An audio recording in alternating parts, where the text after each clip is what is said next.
Folktale Manipur bu tabiriba khwai pumnamakpu ehanba maktada ehakni koknona khuramjari. Channel asida nungairaba pungawari wari macha paurongna chingba kaya ama puzarake. Amadi mayamna nuksibiduna channel asibu like, subscribe amadi share tawbasu kawbidanaba haizari.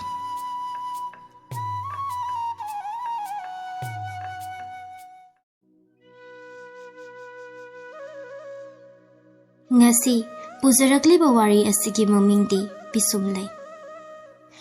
Wangthoi lakpa halakani haina leikai pumba langnei. Handakti ningthokpam heibagi kabau khongchatta yamna singthanaba luchingba mayamgi manungda lakpa awangthoi khwaidagi makokta leibagum tawi. Masadi yaurakri adubu tonga Pauning Kolgi Lamjelna, Ningthau Lanmigi Sagol Kongzeldagi, Yamna Hena Yankri, Ningthau Pam Haibagi, Kabau Kongjatgi, Pauna, Lebak Sara Sankri. Kanana Purakpa Pauno, Kana, Halak Labagi, Kanadagi Tabano, Haifamdi, Kana Sukhangda Bakum Tawi. Kaitil Aka Akumda, Wari Sane, Nga Papham, Uyanpam, Kakdri. Ani tinba ahum tinba naidri. Maitay ningthawna khawaw khaibok lawri thinbina ba leitri. Ningthaw pamhaybana makha taba talaktana ningthi turel turbanda leiba Gautamuni-gi leisangda thangna khudam thamnamlaga maitay amata matu nama tektana halakli haina wawa lawi. Landa zatkhiba angam atho luchingba lanmi pumnamaki imungda Harau mathoi kana langnei. Leikai phana ayambagi mi chatkhiba maramna langbada chithiba leikai phana yaudi. Sagol tongba akhatnaba tatruktagi tadana chatkibani hai. Sabsaba misingdi kanasu hainati. Khankriba sing asi mai hauna pharabra yangbada khulai sizinabada amasung lanthong khangbada puthokpa yari. Haina kaptuna khankraba Luchingba-dagi lanmi sing phawbagi thagni. Luchingba lanmi amadi asing arang oikraba sing asigi masa-masagi amamamta oina wari chauna leiraba ngakni. Akhannaba lanmina akhannaba tanjada ningthawpam heiba masa yauna haibadi masamakna luchingduna changkhiba lanmi mai pakani haibasi leihawba mi pumnamakna thazannaduna leibani. Lan ado chatlamdaida luchingba lanmi pumnamak masa imungi mama mapa ahal laman nupi angang marup mapang mari matagi thamoy sokpa yaipa pukmen pangmen taduna wakhal chawna yeknaba ngamgi haina thoknakhibani. Ningthawgi luching makhada konungda khongsalakpadusu angakpa saktam ama oikhi. Awubana maduda sonaduna leikhi. Lambi lamsangda yaipa ingit pigadaba mai pakpagi wakhal asa pigadaba. Athen pot athanba ising patra phazana set charabi masak matau phazabi laisabi tekta kaidabi. Mauna hasingna athanba chengi isingi patra paiduna mai paglau haina. Yaipa khongthong thangna inin linhanduna maitai lanmiki pungning lumhanki. Lakpa awang thoi, pazeng phiral thetpani. Konungdagi khawbaw tamna chatpa lambida, awang thoigi yumlei. Ningthawna yaba mawa chatpa matik makun leiba. Angambagi yum amagi chapsaba magun haptuna mahaki leifam hingkhol thongal semi. Mapa adu yorakpada ningthawpam haibana jinglemna haiphet ingthoktuna hai. Awang thoi lakpagi thongal yorena. Matang aduda pumnamak punna yenglambadagi khara henna pukning changna amuk yengbagum tawi. Peesumlei sahi nauna awang thoi lakpada mayum palakpadagi lakpigi mingthol phangjabani. Tasengnamak chahi naumanbra haibadi maitai nupigi yum panba matamgi oinadi naudrabani. Awang thoina chahi yamna hanmanbadagi nahana ahanda hongba haibadu thokpani. Masanasu masagi chahidagi nauna ubani. ꯈ꯭ꯋꯥꯏꯒꯤ ꯃꯤꯠꯌꯦꯡꯗ ꯄꯤꯁꯨꯝꯂꯩ ꯑꯉꯥꯡ ꯑꯣꯏꯔꯤ, ꯅꯧꯖꯔꯤ꯫ ꯅꯧꯅ ꯂꯥꯛꯄꯤꯒꯤ ꯐꯝꯐꯝ ꯐꯪꯖꯕ ꯃꯔꯥꯏꯕꯛ ꯐꯔꯦ, ꯑꯃꯔꯣꯝꯗ ꯃꯔꯥꯏꯕꯛꯁꯨ ꯊꯤꯔꯦ꯫ ꯃꯄꯥ ꯆꯥꯗꯕ ꯍꯥꯏꯕꯗꯨ ꯑꯣꯏꯕꯅ ꯅꯧꯅ ꯂꯨꯈ꯭ꯔꯥ ꯑꯣꯏꯖꯒꯗ꯭ꯔꯥ ꯍꯥꯏꯕꯒꯤ ꯑꯀꯤꯕꯁꯨ ꯂꯩꯔꯤ꯫ ꯃꯁꯤꯅ ꯈ꯭ꯋꯥꯏꯅ ꯈꯟꯕꯤꯕꯅꯤ, ꯄꯤꯁꯨꯝꯂꯩꯅ ꯈꯟꯖꯕꯅ ꯑꯃꯅꯤ꯫ ꯄꯤꯁꯨꯝꯂꯩꯒꯤ ꯃꯤꯡꯁꯤ ꯀꯅꯥꯅ ꯊꯣꯟꯈꯤꯕꯅꯣ ꯀꯅꯥꯅꯁꯨ ꯆꯞ ꯆꯥꯅ ꯍꯥꯏꯕꯗꯤ ꯉꯝꯗ꯭ꯔꯤ꯫ ꯑꯗꯨꯕꯨ ꯃꯃꯤꯡ ꯑꯁꯤꯒꯤ ꯑꯁꯦꯡꯕ ꯃꯔꯨꯗꯤ ꯃꯍꯥꯛꯀꯤ ꯄꯤꯁꯨꯝ ꯑꯁꯤꯅꯤ꯫ ꯄꯣꯛꯄꯗꯒꯤ ꯊꯣꯏꯗꯣꯛ ꯍꯦꯟꯗꯣꯛꯅ ꯃꯒꯨꯟ ꯆꯦꯜꯂꯤ꯫ ꯃꯅꯥꯛꯇ ꯆꯪꯂꯨꯕ ꯀꯅꯥ ꯑꯃꯠꯇ ꯃꯍꯥꯛꯀꯤ ꯅꯥꯎꯁꯨꯝ ꯃꯌꯥꯗꯒꯤ ꯍꯟꯗꯣꯛꯄ ꯉꯝꯗꯦ꯫ ꯃꯃꯤꯠꯀꯤ ꯐꯖꯕ ꯍꯥꯏꯅꯤꯡꯉꯥꯏ ꯂꯩꯇꯦ꯫ ꯑꯃꯨꯛ ꯊꯣꯏꯗꯣꯛꯂꯤꯕꯗꯤ ꯃꯍꯥꯛꯀꯤ ꯄꯤꯁꯨꯝ ꯑꯅꯤꯁꯤ ꯍꯥꯏꯐꯝ ꯈꯪꯗꯅ ꯐꯖꯩ꯫ ꯑꯎꯕ ꯄꯨꯝꯅꯃꯛ ꯑꯉꯥꯡ ꯑꯁꯤꯒꯤ ꯄꯤꯁꯨꯝ ꯑꯁꯤꯗꯤ, ꯑꯉꯥꯡ ꯑꯁꯤꯒꯤ ꯃꯤꯠꯇꯥꯁꯤꯗꯤ ꯑꯁꯨꯝꯅ ꯁꯣꯟꯅꯩ꯫ ꯆꯞ ꯆꯥꯕ ꯑꯁꯤꯅꯤ ꯀꯅꯥꯅꯤ ꯍꯥꯏꯕꯗꯤ ꯉꯝꯅꯗ꯭ꯔꯤ꯫ ꯏꯃꯨꯡ ꯃꯅꯨꯡ ꯃꯔꯤ ꯃꯇꯥ ꯀꯅꯥꯒꯨꯝꯕ ꯑꯃ ꯑꯉꯥꯡ ꯑꯁꯤꯒꯤ ꯃꯃꯤꯡ ꯑꯇꯩ ꯊꯣꯜꯂꯅꯨꯁꯤ, ꯏꯁꯨꯁꯤ ꯐꯖꯃꯜꯂꯤ, ꯂꯦꯝꯅ ꯃꯥꯡꯍꯜꯂꯒꯨꯝꯁꯤ, ꯅꯨꯡꯁꯤꯕꯤ ꯐꯖꯕꯤ ꯄꯤꯁꯨꯝꯂꯩ ꯊꯣꯜꯂꯁꯤ ꯍꯥꯏꯈꯤ꯫ ꯃꯍꯥꯛꯅ ꯎꯞꯄ ꯍꯩꯖꯗ꯭ꯔꯤꯉꯩ ꯈꯔ ꯈꯔ ꯀꯧꯕ ꯍꯩꯖꯔꯛꯄꯗꯅꯤ ꯃꯗꯨꯗ ꯀꯅꯥꯅꯁꯨ ꯌꯦꯠꯈꯤꯗ꯭ꯔꯤ꯫ ꯅꯨꯡꯁꯤꯕꯤ ꯐꯖꯕꯤ ꯁꯈꯦꯟꯕꯤ ꯍꯥꯏꯕ ꯑꯁꯥꯡꯕ ꯂꯩꯇꯦꯡ ꯃꯌꯥꯝ ꯑꯗꯨ ꯄꯨꯛꯅꯤꯡꯗ ꯊꯝꯅꯔꯒ ꯂꯦꯡꯕ ꯌꯥꯗ꯭ꯔꯕ ꯄꯤꯁꯨꯝꯂꯩ ꯍꯥꯏꯕ ꯃꯤꯡ ꯑꯗꯨ ꯃꯍꯥꯛꯀꯤ ꯑꯣꯏꯖꯍꯧꯔꯤ꯫ ꯄꯤꯁꯨꯝꯂꯩ ꯃꯄꯥꯁꯤ ꯈ꯭ꯋꯥꯏꯅ ꯆꯣꯡꯁꯅꯥ ꯍꯥꯏꯅ ꯈꯪꯉꯤ꯫ ꯃꯃꯤꯡ ꯑꯁꯦꯡꯕ ꯅꯠꯇꯦ, ꯃꯃꯤꯡ ꯑꯁꯦꯡꯕꯗꯤ ꯑꯌꯥꯝꯕꯅ ꯈꯪꯅꯗꯕꯒꯨꯝ ꯇꯧꯈ꯭ꯔꯤ꯫ ꯍꯥꯏꯅꯕꯗꯤ ꯀꯣꯅꯨꯡꯒꯤ ꯂꯣꯏꯁꯪꯗꯗꯤ ꯃꯍꯥꯛꯀꯤ ꯃꯃꯤꯡ ꯀꯣꯏꯔꯦꯟꯖꯥꯎ ꯀꯧꯏ ꯍꯥꯏꯕꯗꯨ ꯃꯗꯨ ꯆꯠꯅꯗꯕ ꯃꯤꯡ ꯑꯣꯏꯈ꯭ꯔꯤ꯫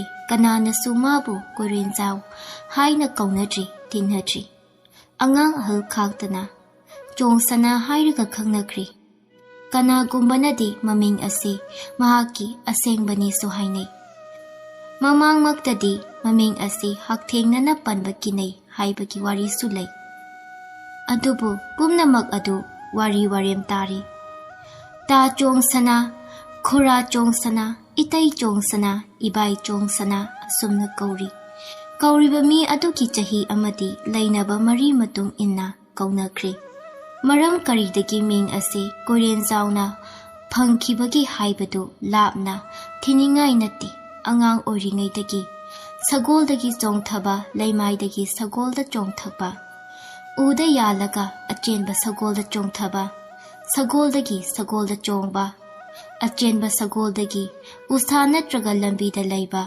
ꯑꯋꯥꯡꯕꯗ ꯆꯣꯡꯗꯨꯅ ꯅꯥꯞꯄ ꯄꯨꯝꯅꯃꯛ ꯑꯁꯤꯗ ꯀꯣꯏꯔꯦꯟꯖꯥꯎꯒꯤ ꯂꯝꯕꯥ ꯂꯩꯇꯦ꯫ ꯃꯁꯥ ꯐꯩ, ꯁꯔꯤꯛ ꯁꯔꯥꯈꯩ ꯁꯒꯣꯜꯒ ꯄꯣꯛꯃꯤꯟꯅꯔꯛꯄꯒꯨꯝ ꯁꯒꯣꯜꯗ ꯃꯍꯥꯛꯅ ꯉꯝꯕ ꯍꯩꯕ ꯑꯁꯤ ꯑꯉꯛꯄꯅꯤ꯫ ꯀꯅꯥꯗ ꯇꯝꯕꯒꯦ ꯍꯥꯏꯕ ꯈꯪꯗꯦ꯫ ꯑꯗꯨꯒ ꯃꯍꯩ ꯑꯁꯤ ꯃꯤꯅ ꯃꯉꯣꯟꯗꯒꯤ ꯇꯝꯕꯁꯨ ꯋꯥꯅ ꯊꯣꯛꯏ꯫ ꯁꯒꯣꯜ ꯂꯥꯛꯄ ꯑꯣꯖꯥꯁꯤꯡꯅ ꯃꯥꯕꯨ ꯌꯥꯝꯅ ꯂꯨꯅ ꯇꯧꯏ꯫ ꯑꯔꯨꯕ ꯃꯍꯩ ꯄꯨꯝꯅꯃꯛ ꯇꯝꯕꯤ꯫ ꯃꯍꯥꯛꯀꯤ ꯊꯣꯏꯗꯣꯛ ꯍꯦꯟꯗꯣꯛꯄ ꯃꯒꯨꯟ ꯎꯔꯒ ꯍꯥꯏꯅꯩ, ꯑꯣꯖꯥꯅ ꯇꯝꯕꯤꯕꯅ ꯈꯔꯇ, ꯃꯍꯥꯛꯅ ꯍꯩꯖꯕꯅ ꯑꯌꯥꯝꯕ꯫ ꯄꯤꯁꯨꯝꯂꯩ ꯆꯣꯡꯁꯅꯥꯒꯤ ꯑꯃꯠꯇ ꯄꯣꯛꯆꯕꯤ ꯃꯆꯥꯅꯨꯄꯤꯅꯤ꯫ ꯃꯁꯥꯅ ꯀꯦꯊꯣꯛꯆꯐꯝ ꯊꯣꯛꯂꯤ꯫ ꯃꯁꯛ ꯃꯇꯧ, ꯂꯝꯆꯠ, ꯋꯥꯍꯩ ꯋꯥꯇꯥ ꯐꯖꯕꯒꯤ ꯃꯊꯛꯇ ꯑꯋꯥꯡꯕ ꯐꯤꯗꯝꯗ ꯋꯥꯈꯜ ꯈꯟꯕ, ꯊꯕꯛ ꯇꯧꯕꯒꯤ ꯈꯨꯗꯝꯅ ꯌꯣꯝꯕꯅ ꯆꯣꯡꯁꯅꯥ ꯋꯥꯔꯤ ꯍꯥꯏꯕ ꯏꯟꯗꯕ, ꯃꯊꯣꯡ ꯍꯨꯛꯇꯕꯒꯤ ꯋꯥꯔꯛ ꯋꯥꯇꯦꯝꯗ ꯋꯥꯕ ꯅꯠꯇꯦ꯫ ꯃꯍꯥꯛꯅ ꯃꯤꯊꯣꯏ ꯃꯤꯍꯦꯟꯕ ꯍꯦꯟꯃꯟꯕꯒꯤ ꯋꯥꯕꯅꯤ꯫ ꯆꯥꯎꯁꯤꯜꯂꯛꯏ, ꯁꯦꯟꯅꯗꯕ ꯌꯥꯔꯛꯇꯦ꯫ ꯂꯩꯕꯥꯛ ꯄꯨꯝꯅꯃꯛꯀꯤ ꯃꯤꯠ ꯑꯁꯤ ꯃꯆꯥꯅꯨꯄꯤꯗ ꯊꯝꯈ꯭ꯔꯦ ꯍꯥꯏꯅ ꯆꯣꯡꯁꯅꯥꯅ ꯈꯟꯖꯩ꯫ ꯃꯥꯏꯕ ꯃꯥꯏꯕꯤ, ꯈꯨꯠꯂꯧ ꯌꯦꯡꯕ ꯍꯩꯕ ꯍꯩꯕꯤ ꯄꯨꯝꯅꯃꯛ ꯄꯤꯁꯨꯝꯂꯩꯒꯤ ꯇꯨꯡꯒꯤ ꯄꯨꯟꯁꯤ ꯐꯖꯅ ꯐꯥꯎꯏ꯫ ꯐꯝꯅꯥꯏꯕ ꯑꯆꯧꯕꯒꯤ ꯂꯣꯏꯅꯕꯤ ꯑꯣꯏꯅꯤ꯫ ꯃꯆꯥꯅꯤꯄꯥꯒꯤ ꯃꯄꯥꯜ ꯆꯥꯅꯤ ꯐꯥꯎꯏ꯫ ꯆꯦꯛꯁꯤꯟꯒꯗꯕ ꯑꯃ ꯍꯥꯏꯕꯕꯨ ꯃꯤꯅ ꯈꯪꯗꯕ ꯊꯥꯅꯨꯡꯒꯤ ꯃꯩꯁꯥꯗ ꯃꯃꯩꯗ ꯇꯝꯊꯤꯅ ꯋꯥꯒꯗꯕ ꯂꯩ꯫ ꯑꯁꯤꯒꯨꯝꯕ ꯂꯩꯐꯥꯎ ꯑꯁꯤ ꯃꯁꯥꯗ ꯈꯪꯍꯟꯕ ꯌꯥꯕꯁꯨ ꯅꯠꯇꯦ꯫ ꯈꯪꯍꯜꯂꯒ ꯀꯔꯤꯒꯨꯝꯕ ꯑꯥꯔꯊ ꯑꯃ ꯊꯣꯛꯄꯁꯨ ꯅꯠꯇꯦ꯫ ꯃꯄꯥ ꯃꯃꯥꯅꯁꯨ ꯂꯩꯐꯥꯎ ꯑꯁꯤꯒꯤ ꯑꯥꯔꯊ ꯈꯪꯕ ꯑꯃꯗꯤ ꯀꯔꯤ ꯑꯣꯏꯔꯛꯄ ꯌꯥꯕ ꯋꯥꯈꯜꯅ ꯂꯥꯝꯕ ꯐꯪꯕ ꯅꯠꯇꯦ꯫ ꯄꯨꯝꯅꯃꯛ ꯂꯥꯏꯅ ꯇꯝꯕꯅꯤ ꯍꯥꯏꯗꯨꯅ ꯂꯥꯏꯗ ꯁꯤꯟꯅꯗꯨꯅ ꯊꯝꯖꯈ꯭ꯔꯤ꯫ ꯑꯋꯥꯡꯊꯣꯏꯒ ꯆꯣꯡꯁꯅꯥꯒ ꯃꯃꯥꯟꯅꯕ ꯑꯣꯏꯅ ꯍꯧꯏ꯫ Chong sanana halabasu yamna hande itaw magdi sanati. Sanabasu yarambani mahausana itaw sanaba haibasi. Lengmanaba haibatani chahi sab managani haiba leite. Makhoi ani yamna chanai thazanai. Maraibak manadabana sagolda haikraba chong sana ase. Ningthau lausangda pham achawbadi oidi. Sagol lakba haiba apawba oza amadi oi. Awang thoi lakbagi sagol pumnamak mahakna lakpibani amasung mahaki kanglupta taba lami pumnamaki sagol lalon amasung sagol lawlangda sanabada changba pumnamak mahakna tambibani.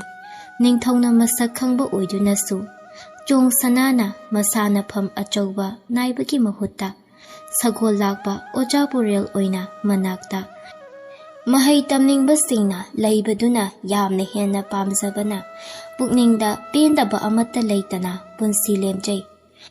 Mathau tawruraga mayumda hanjindaduna machanupigi kumhai yengjaraga senazaba aduna pensai. Lan ayamba haiba mathawna phabada phawriba chong sana Peesumlei senaba mali oibada nungaisari. Ningthau loisangda wa oina ngangnaribani. Chong sanasi machanupi khanbada nipa thokpa ngamdri. Awang thoi chahi nipugi maya oiri mayum pandana hanuri hainari. Masanasu ahal yamna oizaningi. Mayum pandrabasu pakhang oibagi wakhal laitabadawna tawi. Madunadi mahaki punsigi sajat amasong apambaga chanabagum tawrami. Ningthau pam haibana luna tawi thabak pumnamak sinai. Mana luchingba lan pham mai pai. Lan tawdaba matamda mangonda sinaba leibak wayan pumnamak phajana matik chaba uttuna pangthui. Pana asawba ama mangonda sinaduna lakpa hapli. Sahi ahum henkri mayum makai pandabagi. Yumban kaibanda ahoba lakpa mayam ado. Nahan makai khanglamdi hausikti khanba hori. Masin manaw yami matay masingna yingbi. Mayamba manaw singna pokpa macha singna mateng pangbi. Haina khibanina adum khangi. Ningthau laini haibadu chumba tari. Lakpa awang thoi khwaina saman khangnaba wang thoi. Ahal laman singna wang thoi ba asumna kaubiba. Ningthau yathang amana wakhal paring anawba amada khanghaudana chamamnari. Nongma achikpa tanja amada ningthau pam haibana wang thoida hangi. Thoina nangna yum pandabasi karigino. Wang thoibana khumsai. Nanaigi maram thoidokpa leizadi. Yum pandabasina thaugal nungaigadra khansaduna leizabani. Sanaya thang makha thai. Asuk kuibase yum paningbadi leibidabra. Kana gumbi amata haina singnaba natraga. Khangna zanaba leikidabra. Sahi adum yam sinkrani hanuba kaurani. Matam nathokkiroidra. Wang thoina makha tada hangatjai. Ngahak tumina leiraga sanaya thang tawthari. Thoiba wakhal amada nangi yumlepsar leiraroidra. Atopa aruba khwaidagi luba wa amana leibak wayengi pham achawba pubada. Nama hangbase phatti. Hanjin pham khangdaba mini khana kinini yum panaba tawsi nomanini si wa arepa khana siko. Wang thoi khumbam khangdana ngak nona ningthau khurami aduga hangatli. Ngasigidi nanai ai hansarik. Makha sanaya thang karamba. Ningthau khumbagi mahutta wang thoi lakpagi maithong yengi amasung apenba poi. Sariba wari adugi kanabado lakpagi maithongda mayek sengna iri. Yari chatlo haina thadokpiri. Wang thoina khongkap khara thokibada mangairi.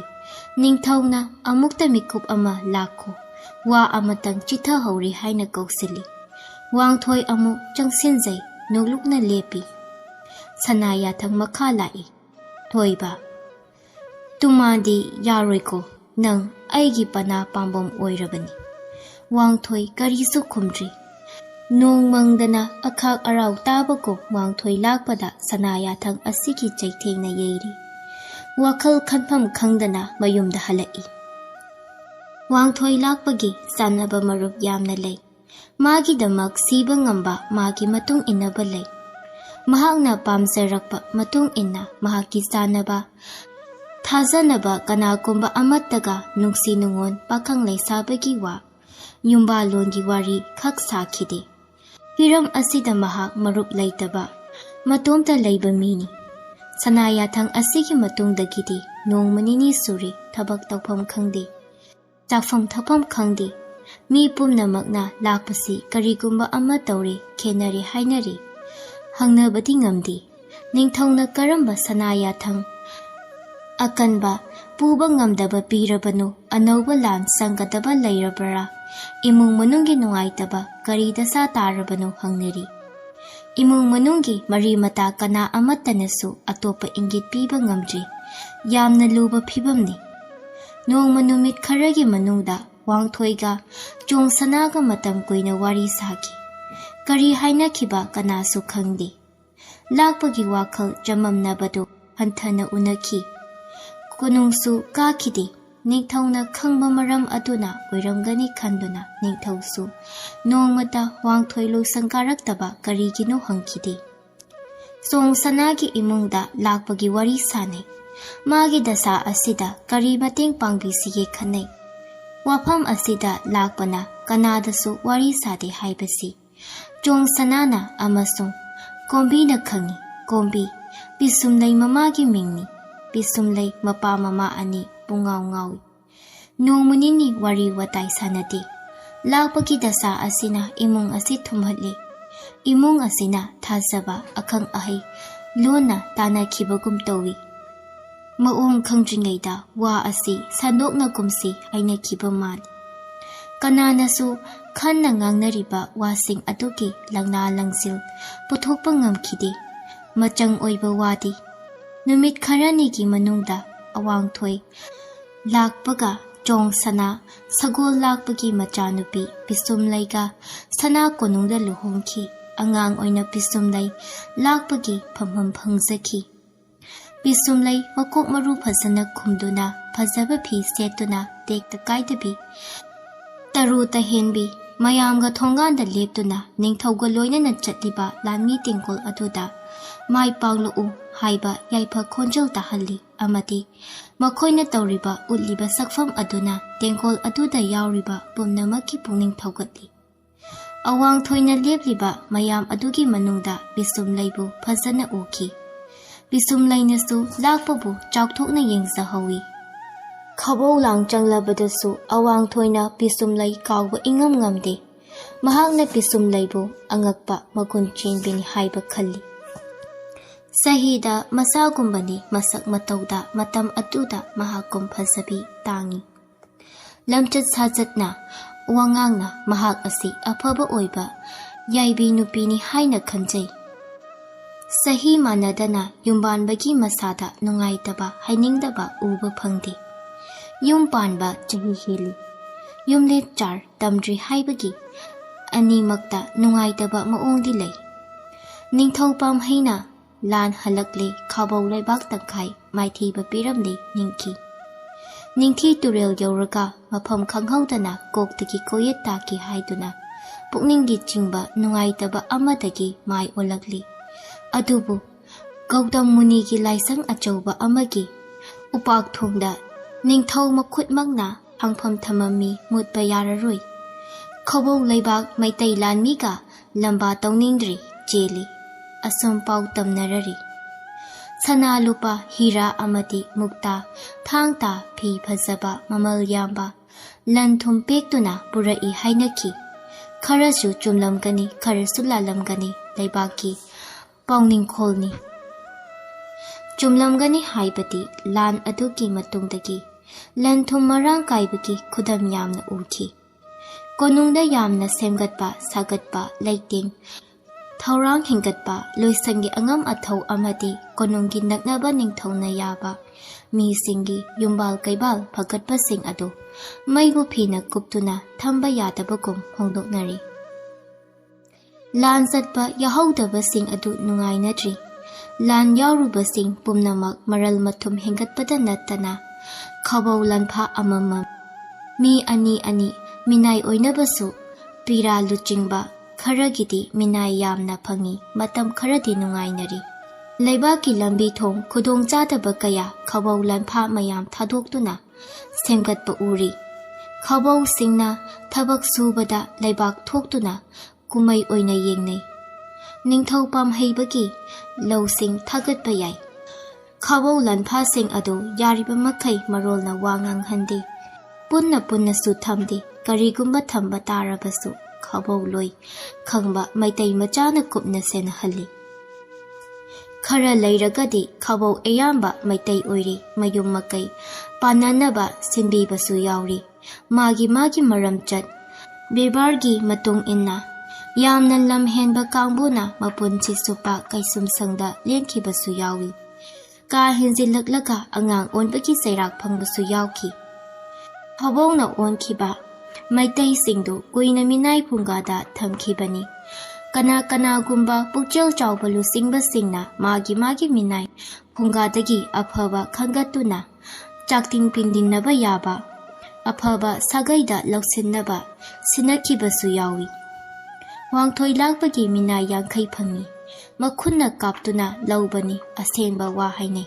Haiba induna phajana thabak suduna lairabadi nungaina thamgani mabuk thanna pizagani mafi thongani minai daisisu matam chana thadok bigani araiba thabakti natti. Masa pharaba pakhangakni yamna chaba ngamba mi yankai namduna phaduna kihanduna sijinnaba pakhek yaba natti. Wangthoina ngami haina khanduna minai yankai lawi. Atai angam athau singsu athoi ehen naina magi saruk lawi. Kaya aphaba pau tade lakpa ngamdaduna ka henba chairak pibibadagi sekhibagi pau tai. Seksil haudabadagi chenkhibagi twa tai. Mamai ithang thangda ningthau loisangna minai ayamba khonggatkibagi wari lai. Awang thoi lakpaga makubok chong sanaga ani changduna minai yankai sijinnabagi wari ningthau pamhaibana tai thagatli. Amaromda kirai maku mamak asi yamna papangal kangkhalai matungna kairakpa yai adubu hojiki yengbadadi maku mamak animak ningthaugi thajana thamleba pana pambomni. Khawau lanpha yankai mathau piduna thabak suhanba sintha phidakpa hauri. Punna thaminnaba yade haiba ningthau yathanglei. Marol lona hanba yade lona hanba tarasu maitai marakta khawau lon haiba migi mamangda lona hangadabani potha hanba yade na thokhan khidanaba honagadabani. Karigumba phibamda minai amata maribak yohan khiba yade chenbada pharabadi aroiba chairak biba yai haiba yathangsina asi mangda thamlaga minai sijinnabani. Lambi semba pukri tauba pal awangba nappa sinachingba thabak yamna khawba minai singda tawi. Sagol tongba lami kaya chaithoktuna maitrabaki lambi lamkhang lamang tumhang pumnamak lanjari. Lanjabasi handak ningthau pamhaibagi mai pakpa khawau khongchat asidagi amuk hengatli. Pharakpa lanpha singi khudung ilakpa mari makhong thiba lakani haibagi jingnaba. Lanpha sing nathoktuna chenkini haibagi jingnaba adugi mathakta khwaidagi luba ningthauga yanadaba ningthau semba kanglupna khawau manaraka maitrabakta lan tarakadra haibagi akiba pumnamak asi ngakthoknaba ahing nungthil naidana lanmi sing khusinnaduna maikai thungna mathau tauri. Akanba ningthaugi laingak matamnina mathau tawbada cheksinlei. Asoiba ahoba pau tabada akanba chairak phangba soide chairaksu aroiba ngakni. Thabak suminnariba pumnamak amaga thajandi kinai.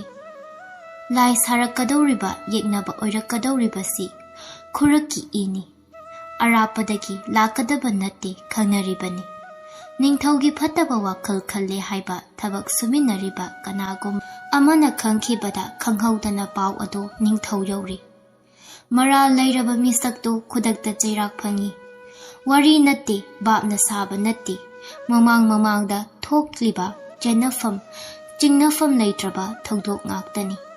Kari amuk haigani mapa macha imung manungda wari sanaba fauba cheksindaba yade ningthaugi thazaba manghanba haiba adudagi sauba maral lekte ningthaugi nakong phaglangda theli hainabada nati tasengna theli bani ningthauna khwaidagi taningna ngaiba pau karino haibasi leibakna angang ahal nupi nupa khaktana khangi ningthau pamhaibana matam khara panbasi mapangal kanna pali maraibak mara chena ngakpada nate miraibak yumlomnabanasu yamna ikai khumnana panbani masi thoknaba hotnabada kaya waba haibadu wahaina mapung phana phongdokpa khara wana thokani pangal kanba leibaki ningthau pangal kandaba yate wayal thauda akanbi khuthaga loinana tawdaba yate masi thoknanaba hotnabada ningthaugi paukta pinanaba mitna kong oinanaba thazaba yaba mi amasung misingi ahongba aronba loisang leitaba yate ningthau pamhaibagi sagaigi matengdi leitri sagaina mari matana piba pauktak amasung mateng lawba chumdri haibasi pamhaibana ningthau khubam phangbadagi lepkhrabani adubu pamhaibana mari mata sagai thiduna hatli mahangali haibadi natte mapabung ningthau sarai rongbana mahakpu pokpada hatki tawkhiba madugi kibana chingda maramda thaiduna chawruba pakhang pharaga ningthau macha oina halaktuna sakhangnarakpa pamhaibana kawroidaba dasani sarai rongbana nongka khraba tungda ningthau khubang phangba pamhaiba maitraba ki itihasta sauna urung thinba yeknaba ngamba ningthauni pamhaibagi mamangda angamba oina phawriba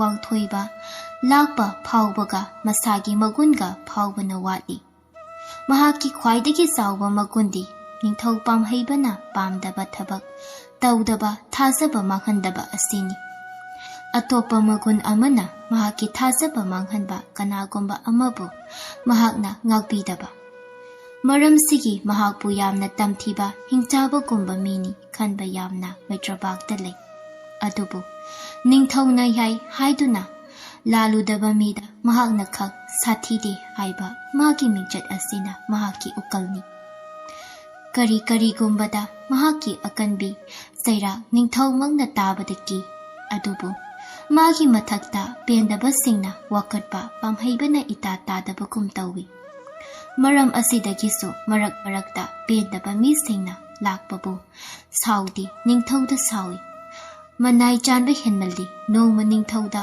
soglakani haini wangthoi lakpa chahi yangkhai naksilakli lakpagi Peesumlei chahi 38 mapung phari macha phangdri masida wariba nungaitriba kana kanano wangthoi nungaite Peesumlei mamitta mapi tana nungaite Peesumlei mama mapa nadi onthokna hakna ningba kai thazaramdaida maiba maibi singna Peesumlei machani pagi mapan chani haikiba lei adubu mayum panba chahi 8 churabasu mamitta macha udabana maiba maibigi laiphau lalabra jingnaba haurai marup mapang mari mata pumnamak Peesumlei gisu nungaiti lakpagi yumlep sara laihoroi dori haibagi su nungaiti lakpada onthokpa pautak pisinba misu yauri atopa nupi amasu thirasi nipadi taragi mapuni mahakna taningdi tadi mahaki phiripti kaidri Peesumlei bisu mana khangna pamna laukhiba natti macha udabagi nungaitabadu leirabasu atopa nupi ama amuk thibagi wakhandi mangonda amuk poklo uyatri kanadasu haidoklaroidaba mahaki thaudok ama leiki matomda khangba nattabanina mana lithoraktrabasu thaudok aduda mari lainakhiba amana adum lithokadabanina lotpa yaroi yabasu yarakti wangthoina chahi 10 khara helakpa matamni sagol tongba mukna kangjei thangta tamba haurakpada mahaki taminaba mamanaba amaki machanupina mangonda sap tawki sap ado mahakna masada palaba satokpa yadraba tingjil makni khanduna lawki tamthikraba sapni nayum palabasu namitana cha uganu asini thaudok adugi waridi sangna libagi kanadri. Nupi aduna mingonda lirakbagi machangi damak laurasi. Launa lainasi haina duna matam khara amana amabu udraka leiba ngamgadawbugum tawri. Wangthoina nupi aduda wasakhanki mangonda laitrabasi macha uba phangdana mangi haina nupi adunati wangthoida adugumba wasak sa'u haikidi. Mahai tambana kansilakpana wangthoidi mayum panbagi wakhaldagi khajik handoktuna nupi adu unaba chatri paw phaunatri.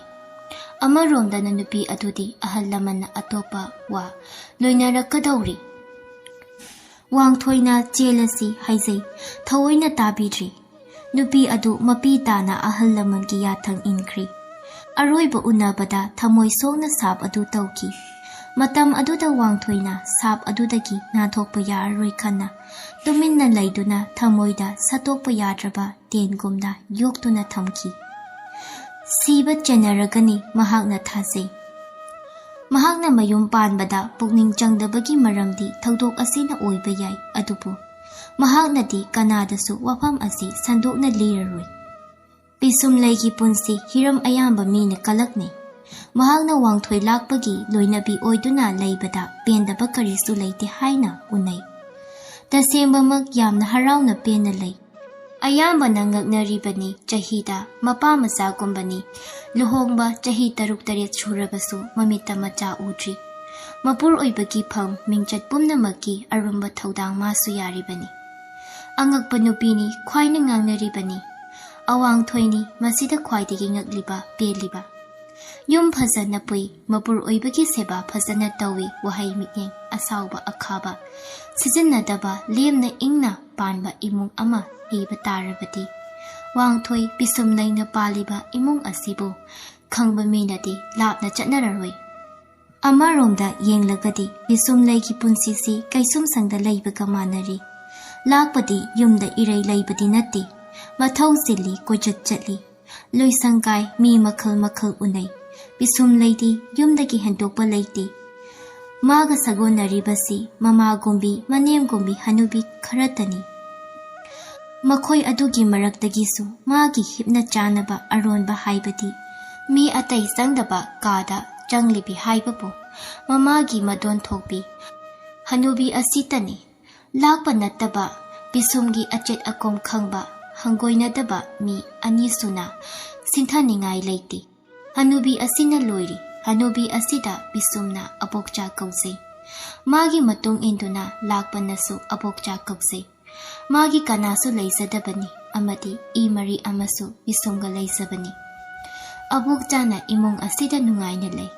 Minai sunati mapu sunati thoidokpa thak amani.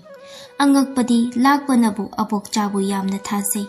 Mana Peesumbu senabasi Peesumgi phananabasu oi aduga maongdi lakpagi yengduna senabi haina thazaba yaba praman yamna phangi. Maga leminna haubada Peesumda akaiba lakloi khanjana pukning lumna mapan thokchai. Thawdok amuk anirakta abokchana Peesumda ngangba lakpana khanghandana nasona taba phangki. Mahakna imung asida lairibasi Peesumbu senabibani. Maduga loina na lakpagi izat mingchat karida sokhigatagi khannasu warak watem tawbiribani. Abokchada laukhatningai oiba kun kaya lei. Mahak lainingi masanali wahai wata bebar phazai. Achauba imungda chaurakpani mabu pokpa mapabungdu ningthaugi angamba oirei. Mana mathum yamna charami. Pazing phiral thelami haidana marakda chakthokna pali. Magi napal haukrabati lakpasu Peesumbu mamit khatnaraga tumina leinai. Madu toina taubadi natti mangondagi wari tabagi kanaba kaya sulai. Mana urak tarakpa pumnamaki wari maraktali. Lakpagi animakta pukning lausing oi kanai. Peesumlei dos kun pumnamak matana khaktana khangbasi. Laibang panbagi manungda abokchadagi henbinaba leiroi. Peesumbu pokpa chong sanana machanupigi maramda khara khangi. Mangondagi hendokpada mama kombina khara amuk naksinana khangi. Mamaidadi abokchana ihen hena khangba haibadu oikri.